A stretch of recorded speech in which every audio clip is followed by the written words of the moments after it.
ఓం గం గణపతియే నమః. శ్రోతలకు నమస్కారం. మన ఛానల్కు స్వాగతం. శ్రీ పద్మ మహాపురాణం సృష్టిఖండం 8వ భాగం. ఈ లోకంలో దేవతలకు పితృదేవతలను హవ్యములను కవ్యములను ఎట్లు సమర్పించుదురు? పితృలోకంలో వీటిని ఎవరు స్వీకరింతురు? అది ఎట్లు తెలియను? శార్థంలో భూమిపై బ్రాహ్మణుడు భుజించినచో లేక అగ్నిలో నివేదించినచో అవి పితృదేవతలను ఎట్లు చేరును? పులస్త్యుడు ఇలా పలికెను. పితరులు వసుస్వరూపులు, పితామహులు రుద్రస్వరూపులు, ప్రపితామహులు ఆదిత్య రూపులు అని వైదిక శృతులు చెప్పుచున్నవి. పేరు గోత్రము చెప్పుకొని చేసిన వారికి సమర్పించే హవ్య కవ్యములు వారిని చేరును. శార్థము యొక్క తత్వమును మంత్రముల ద్వారా తెలుసుకోవలైను. అగ్నిష్పత్తాది దేవతలు వారికి అధిపతులుగా నియమించబడిరి. మరణించిన వారు మరొక చోట జన్మించినను వారి నామ గోత్రములు వారి కుండును అవే వారిని నియంత్రించును. అందువలన వారికి చేసే పూజ వారిని ప్రసన్నులను చేయును. తల్లి తండ్రి గురువు తాత మొదలైన వారు వారి కర్మ ప్రభావము వలన స్వర్గమును పొందినచో వారికి సమర్పించబడిన అన్నము అమృతముగా పరివర్తన చెంది వారిని చేరును. అలాగే దైత్యునిగా పుట్టినచో వారు తినే ఆహారముగా పరివర్తన చెంది వారిని చేరును. అదే జంతు జన్మను ఎత్తినచో గడ్డి మొదలైన ఆహారములుగా వారిని చేరును. సర్పజన్మలను పొందినచో వారికి సమర్పించబడిన శార్థము సర్పములకు ఆహారమైన వాయువగును. అదే వారు యక్ష జన్మలను పొందినచో శార్థము వారిని పానముగా చేరును. రాక్షస జన్మ ఎత్తినచో మాంసముగా వారిని చేరును. దానవ జన్మ ఎత్తినచో అది పానమగును. ప్రేతతత్వము పొందినచో రక్తరూపముగా వారిని చేరును. అదే వారు మానవ జన్మ ఎత్తినచో ఆ శార్థములు వారికి ఆహార పానీయముల రూపములో వారిని చేరును. ఈ విధముగా వారు ఎత్తిన జన్మను బట్టి సమర్పించబడిన శార్థములను వారు అనేక విధములుగా భోగింతురు. శార్థ ఫలము స్త్రీలలో రతిశక్తిగా పరిణమించును. భర్తకు ఇతరులకు ఆశ్రయించిన వారికి భోజనం పెట్టు సామర్థ్యమునిచ్చును. వైభవమును కలిగించును. మంచి రూపమును ఆరోగ్యమును ఇచ్చును. బ్రహ్మతో సమాగమము కలిగించును. ఆయువును పుత్రుని ధనమును విద్యను స్వర్గమును మోక్షమును సుఖమును రాజ్యమును కూడా ప్రసాదించును. పూర్వము కౌశికుని పుత్రులు 5 జన్మలనెత్తి పరబ్రహ్మను పొందిరని మేము విన్నాము. భీష్ముడు ఇలా పలికెను. కౌశికుని పుత్రులకు 5 జన్మలలో బ్రహ్మతో సంబంధం ఎలా ఏర్పడినది? కర్మక్షయము ఎట్లు కలుగుతుంది అనెను. అప్పుడు పులస్త్యుడు ఇలా పలికెను.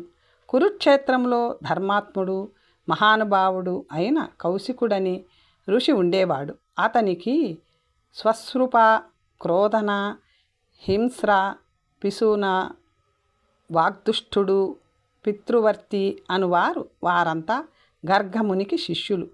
తండ్రి మరణించిన పిదప తీవ్ర దుర్భిక్షం ఏర్పడినది. సర్వలోక భయంకరమైన అనావృష్టి కూడా ఏర్పడినది. తపోధనులైన కౌశిక పుత్రులు గురువాజ్ఞగా గురువు యొక్క ఒక గోవును అడవిలో మేపుచూ రక్షించుచుండిరి. వారి ఆకలి బాధచే పీడింపబడుట వలన మనసులో ఇలా తలిచిరి. ఆకలిచే పీడింపబడుచున్న మనము ఈ కపిల గోవును తిందుము. ఆ మాటలు విన్నంతనే అందరికంటే చిన్నవాడు ఈ గోవును చంపవలసినదే.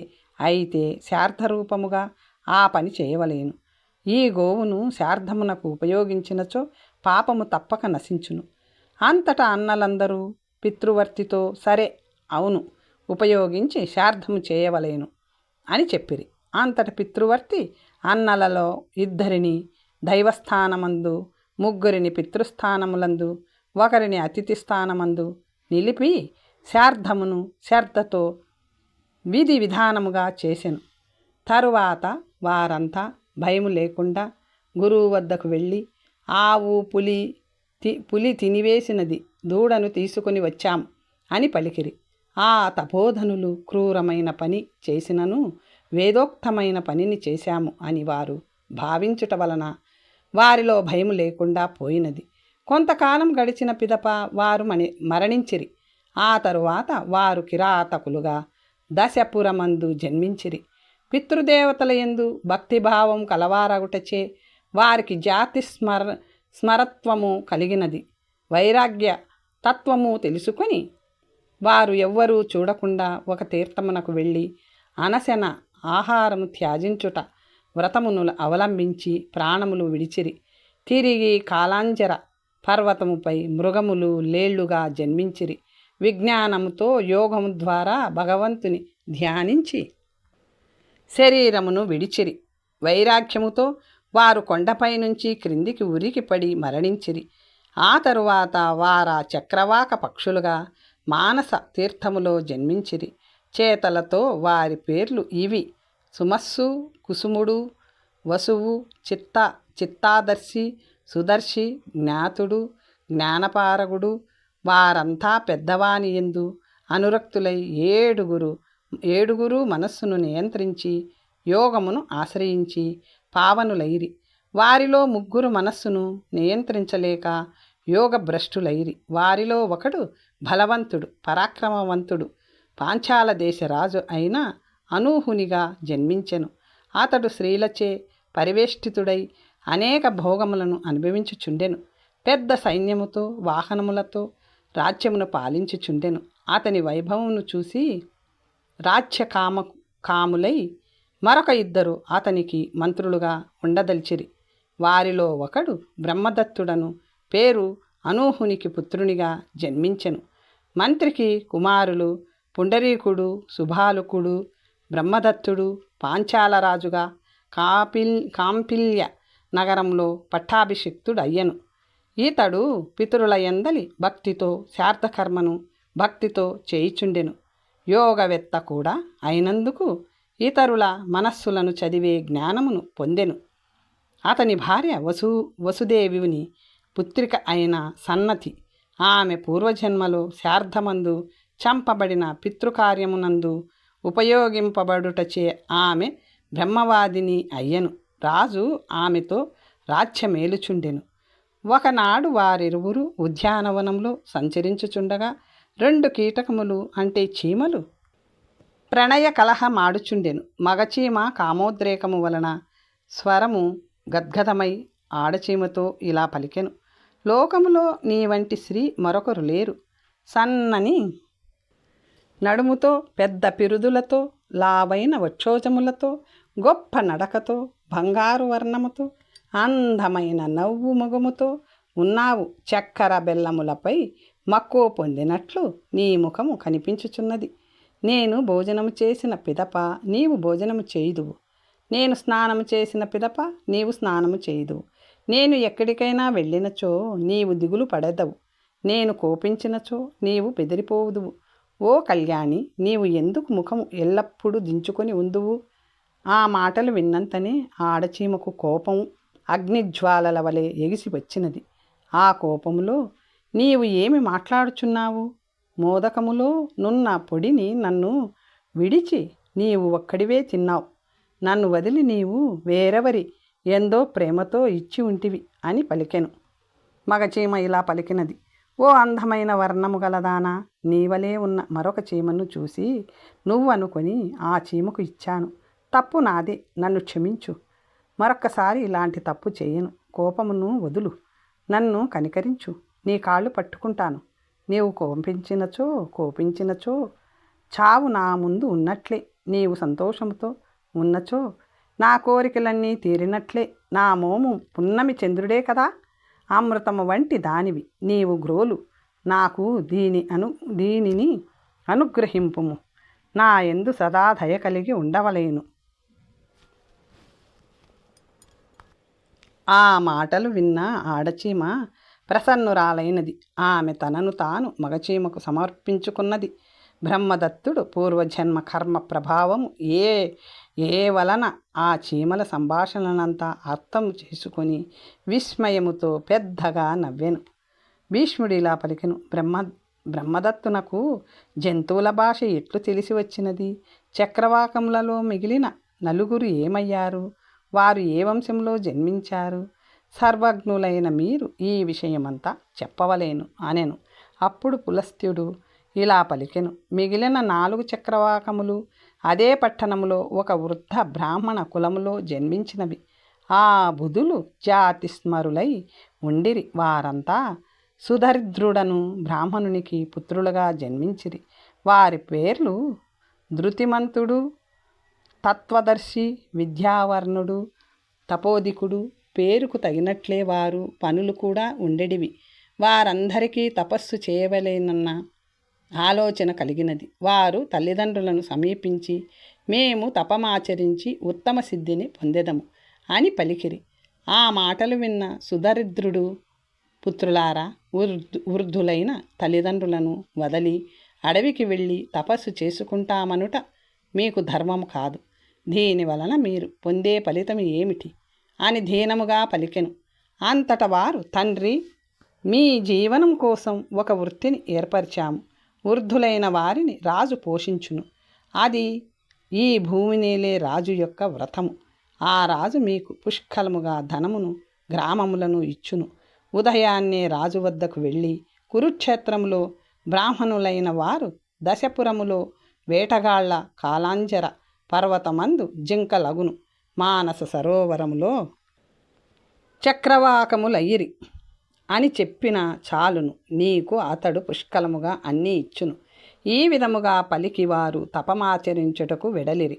ఆ ముదుసలి బ్రాహ్మణుడు పుత్రులు చెప్పినట్లు చేసి ధనమును పొందదలిచెను. పూర్వము వైభ్రాజుడైన పాంచాల దేశరాజు అనూహుడను వాడు పుత్రార్తి అయి బ్రహ్మ కోసం తీవ్రమైన తపము చేయుచుండెను. ఎంతో కాలము తపము చేసి పిదప బ్రహ్మ ప్రత్యక్షమై నీకు ఏమి వరం కావలేను కోరుకును అని పలికెను. అనూహుడు పలికెను, దేవేశ, సర్వ విద్యాపారంగతుడు, ధార్మికుడు, యోగి శ్రేష్ఠుడు, సమస్త జీవుల శబ్దముల తెలిసినవాడు, భక్తుడు అయిన పుత్రుని నాకు ప్రసాదించవలేను అనెను. అప్పుడు బ్రహ్మదేవుడు సంతోషించి అట్లే అగుగాక అని ఆశీర్వదించి అందరి సమక్షములో అంతర్ధానమయ్యెను. అతనికి పుట్టినవాడే ప్రతాపవంతుడైన బ్రహ్మదత్తుడు. సమస్త జీవులు ఎడ దయగలవాడు, సర్వశక్తిమంతుడు, ప్రజలను నియంత్రించువాడు, సమస్త జీవుల ధ్వనులను భాషను తెలిసినవాడు. ఆ యోగాత్ముడై చీమల వద్దకు వచ్చి నిలబడి వాటి సంభాషణను వినెను.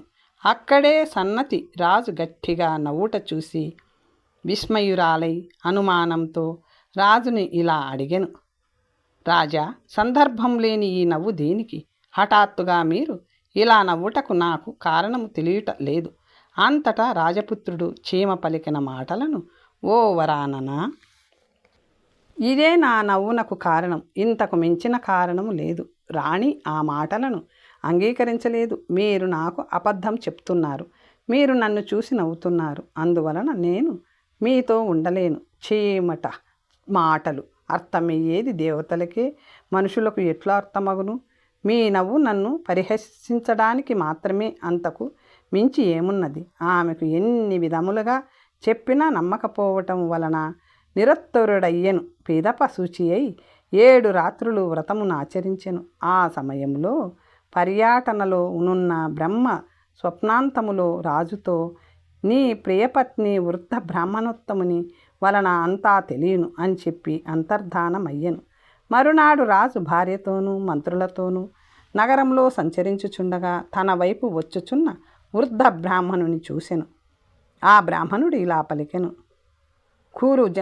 కురుజంగళములోని బ్రాహ్మణులు, దశపురములోని వేటగాండ్రు, కాళాంజరములోని జింకలు, మానస తీర్థములోని చక్రవాకములు ఇక్కడే ఉన్నారు అని పలికెను. ఆ మాటలు విన్నంతనే రాజుకు గత జన్మ జ్ఞప్తికి వచ్చినది. మంత్రులకు అతని పుత్రులకు కూడా గత జన్మ స్మృతి కలిగినది. సమస్త శాస్త్రములు తెలిసిన ఆ బాలుడే బాభ్రవ్యుడు. అతడే పాంచాల అని ప్రసిద్ధుడు, కామశాస్త్ర ప్రవక్త, ధర్మాత్ముడైన పుండరీకుడు. వేదశాస్త్ర ప్రవర్తకుడు అయిన అతడు కథ జన్మస్మరణకు వచ్చినంతనే దుఃఖితుడయ్యను. అయ్యో, కామముతో కర్మబంధనములో చిక్కుకొని భ్రష్టులమయ్యాము అని ఏడ్చిరి. యోగవేత్తలైన వారు ముగ్గురు పదే పదే ఏడ్చిరి. పదే పదే శారద మహత్యమును కొనియాడిరి. రాజు బ్రాహ్మణునకు ధనమును గ్రామములను ఇచ్చి సాగనంపెను. రాజు ఆనందముతో రాజలక్షణములు ఉన్న తన పుత్రుడు విశ్వక్సేనుని పట్టాభిషక్తుని చేసెను. యోగి శ్రేష్ఠులైన బ్రహ్మదత్తుడు మరి ఇతరులు పితృభక్తి పరాయణులై మాశ్చర్యము లేనివారై మానస తీర్థమును ఆశ్రయించిరి. రాజా, యోగ ఫలమంతా ఇలా లభించినది. మీకు దీనిని నేనే చూపించాను అని సన్నిధి పలికినది. రాజు ఆమెను అభినందిస్తూ, అవును, నీ వలనే నాకీ ఫలము ప్రాప్తించినది అని పలికెను. ఆ తరువాత వీరంతా వనములో తపోబలముతో పరబ్రహ్మయందు మనస్సు నిలిపి సమాధి స్థితులై బ్రహ్మరంధ్రము ద్వారా దేహమును విడిచిరి. పితరులు ప్రసన్నులైనచో ఆయువు, ధనము, జ్ఞానము, స్వర్గమును, మోక్షమును, సుఖమును, పుత్రుని, రాజ్యమును మానవులకిచ్చెదరు. బ్రహ్మదత్తుని మహత్య కథను బ్రాహ్మణుల ఎదుట చెప్పువారు వినువారు 100 కోట్ల కల్పముల కాలము స్వర్గములో గౌరవింపబడుదురు. శార్థము చేయుటకు ఉత్తమ తీర్థములు. భీష్ముడు ఇలా పలికెను. శార్థము చేయువాడు శార్థమును దినములో ఏ భాగములో ఏ సమయములో చేయవలేను, ఏ తీర్థములో శార్థం ఆచరించినచో విశేష ఫలమునిచ్చును అనెను. అప్పుడు పులస్త్యుడు ఇలా పలికెను. పుష్కరమని పేరు గల తీర్థములోకెల్లా అత్యంత శ్రేష్టమైన తీర్థము.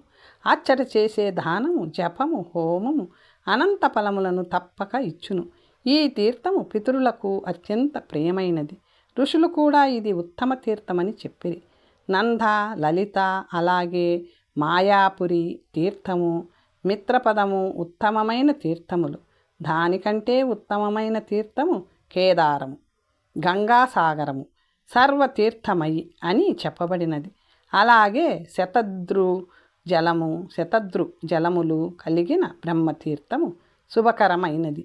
సమస్త తీర్థముల ఫలమునిచ్చే నైమిషమును తీర్థమున్నది. గోమతీ తీర్థములో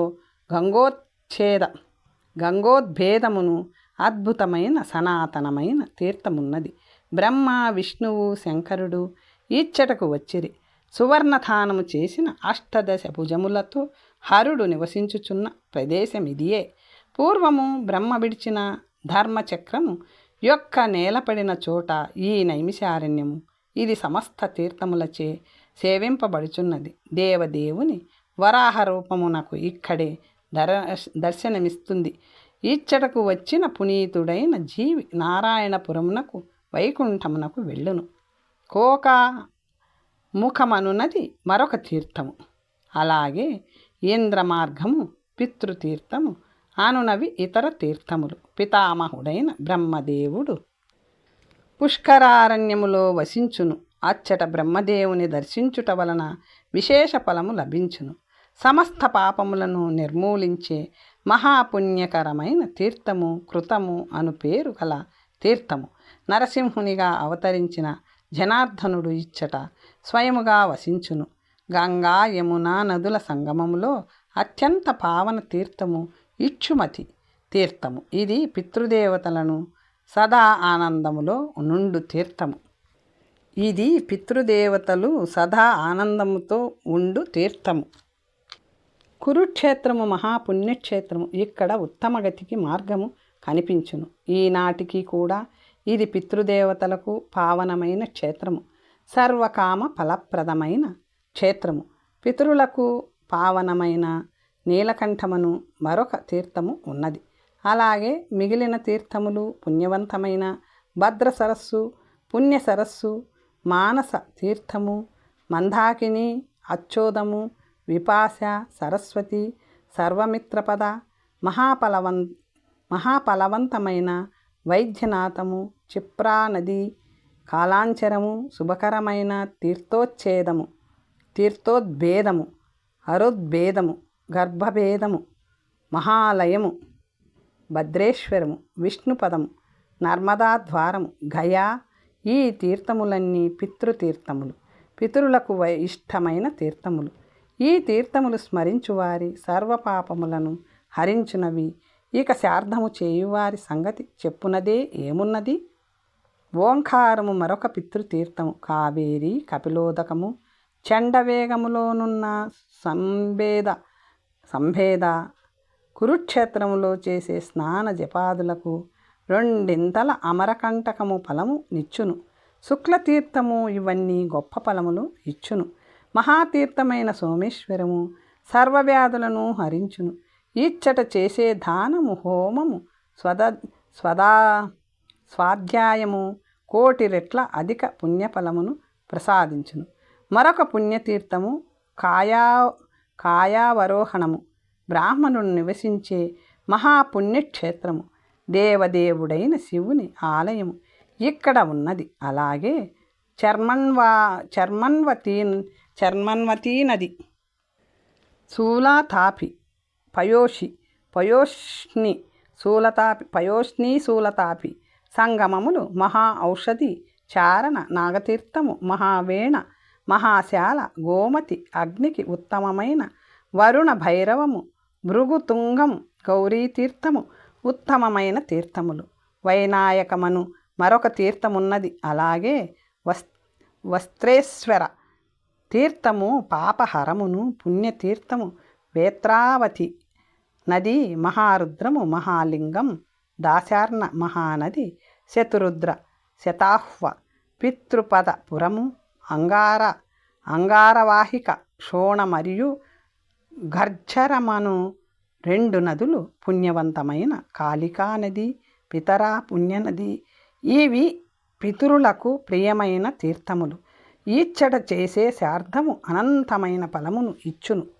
శతపటానది, జ్వాల, శరద్వి, ద్వారక, కృష్ణ తీర్థము, ఉత్తర సరస్వతి, మానవతీ నది, గిరికర్ణిక, దక్షిణ సముద్రములో దూతిపాప తీర్థము, గోకర్ణ, గజకర్ణ, శుభకరమైన చక్రనది, శ్రీశైలము, శాఖతీర్థము, నరసింహము, మహేంద్రము, పుణ్యవంతమైన పుణ్యము, మహానది.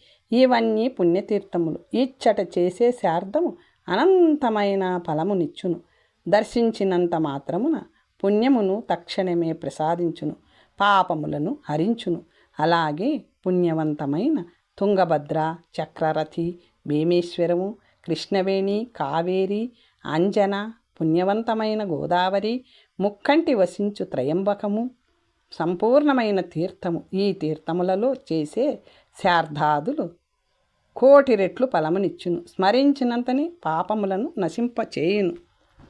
పావనమైన ఉత్తమమైన శ్రీపర్ణా నది, వ్యాతీర్థము, మత్స్యనది, కార, శివధార, శాశ్వతమైన ఉత్తమమైన భవతీర్థము, పుణ్యతీర్థము, రామేశ్వరము, వేణాపురము, అలంపురము, విఖ్యాతమైన అంగారకము, ఆత్మదర్శము, అలంబుసము, వత్సవ్రతేశ్వరము, గోకాముఖ, గోవర్ధనము, హరిశ్చంద్రము, పురశ్చంద్రము, పృథూదకము, సహస్రాక్షము, హిరణ్యాక్షము, కడలీనది, లక్ష్మణతీర్థము, ఇంద్రనీలము, మహానాదము, ప్రియమేలకము. ఈ తీర్థములన్నీ శార్థమునకు అనువైనవి. ఇచ్చట చేసే దానము కోటి రెట్లు ఫలము ఇచ్చును. అలాగే బహుదా నది, పావనమైన సిద్ధవటము, పాశపత క్షేత్రము, పర్యటికా నది, గోదావరి ఎడమవైపు తిరిగి పంచతీర్థము, మోక్షప్రదాయకమైన జమదగ్నమ, సహస్రలింగము, రాఘవేశ్వరము, ఇంద్రుడు నముచిని చంపి పాప పరిహారము కోసం తపమాచరించిన ఇంద్రకాలము, ఆ పుష్కరము, సాలగ్రామము, శోణపాఠము, సారస్వత తీర్థము, స్వామి తీర్థము, మలంధర, కౌశికి, చంద్రక, విదర్భానది, వేగానది, తూర్పుగా ప్రవహించే పయోష్ణి, ఉత్తరముగా ప్రవహించే కావేరి, జాలంధర పర్వతము, లోహదండం, చిత్రకూటం, పావనమైన దివ్యమైన గంగానది, కుబ్జ, అంబ్రకము, ఊర్వశాపులినే, ఊర్వశా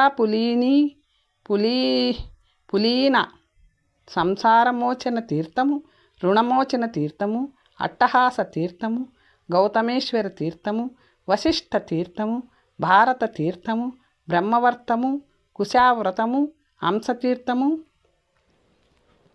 పిండారక శంకోద్ధార తీర్థములు, బాండేశ్వరము, బిల్వకము, నీలపర్వతము తీర్థములలో శ్రేష్టమైన బదరీ తీర్థము, వసుధర, రామేశ్వరము, జయంతి, విజయ, శుక్ల, మాతృగృహము, కరవీరము, అనంతఫలమునిచ్చే సప్త గోదావరి, కీకట దేశములోనున్న గయ, రాజగృహ వనము, చవ్యనాశ్రమము, పునానది, విషయారాధనము, పావనమైన అచ్చట చేసే శార్థ జప దానములకు గొప్ప ఫలము కలుగును.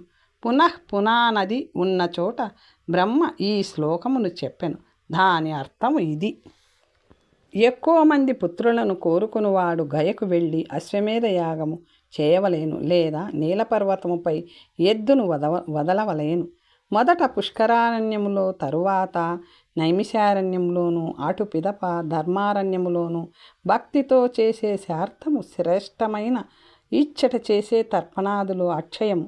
నరకములో నివసించు అతని పితరులు వెంటనే స్వర్గమును పొందును.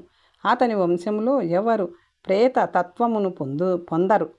మామిడి చెట్ల మూలములో నీరు పోయుట వలన 2 లాభములు: ఒకటి, మామిడి చెట్లకు నీరు పెట్టడము; రెండవది, పితరుల తృప్తిపరచడము. గయలో చేసే తర్పణలను మించినది లేదు. అచ్చట చేసే పిండ ప్రదానముల వలన పితరులు సంతృప్తులగుదురు. గయలో సమర్పించినది ధర్మమునకు కారణమగునని విఘ్నులు చెప్పెదరు. బ్రాహ్మణులకు నమస్కరించి మానస సరోవరమునకు దక్షిణోత్తరములలో ఉన్న మహాచలము, మహానదులను భక్తితో దర్శించిన వారికి సమస్త కోరికలు తీరును. నీకు తీర్థముల గురించి సంగ్రహముగా చెప్పాను. వాగీశుడు కూడా తీర్థముల గురించి విస్తరించి చెప్పలేదు. ఇక మానవ మాతృల గురించి చెప్పునది ఏమున్నది?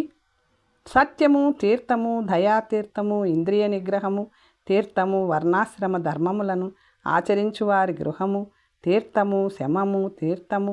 ఈ తీర్థములలో ఆచరించు శార్థము 1,000,000 రెట్లు ఫలమునిచ్చును. అయితే గయలో చేసే శార్థము అపవర్గమును, ముక్తిని కలిగిస్తుంది. అందువలన ప్రయత్నపూర్వకముగా తీర్థములలో శార్థము చేయవలేను. ప్రాతకాలములో 3 ముహూర్తములు శార్థము ఆచరించరాదు. రాక్షసకాలము గడియలు అన్ని కర్మలకు నిషిద్ధము. ఒక పగలుకు 15 ముహూర్తములుండును.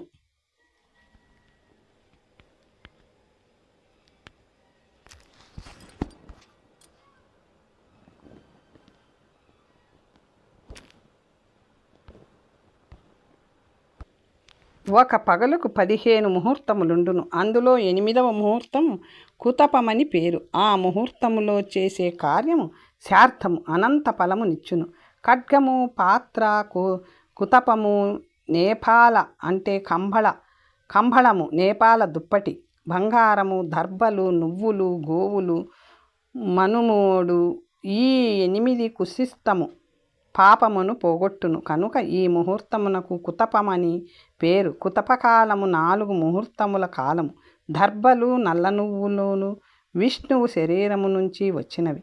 నలుపు శార్థమునకు చిహ్నము. అందువలన తీర్థములందు నిత్య తర్పణములు చేసిన పిదప తిలాంజలులు దర్భలతో, నువ్వులతో తీర్థజలమును తీసుకొని దోశలితో సమర్పించవలేను. ఈ శార్థ విధానమును పూర్వము చతుర్ముఖ బ్రహ్మ చెప్పెను. ఇది విన్నవాడు చెప్పువాడు ధర్మవంతుడగును. శార్థ సమయంలో దీనిని పారాయణ చేసిన ఎడల దారిద్ర్యము పోవును. శార్థ మహత్యమును బ్రహ్మ, ఆదిత్యుడు, రుద్రుడు పూజించిరి. తరువాత కథ వచ్చే భాగంలో తెలుసుకుందాం. నమస్తే.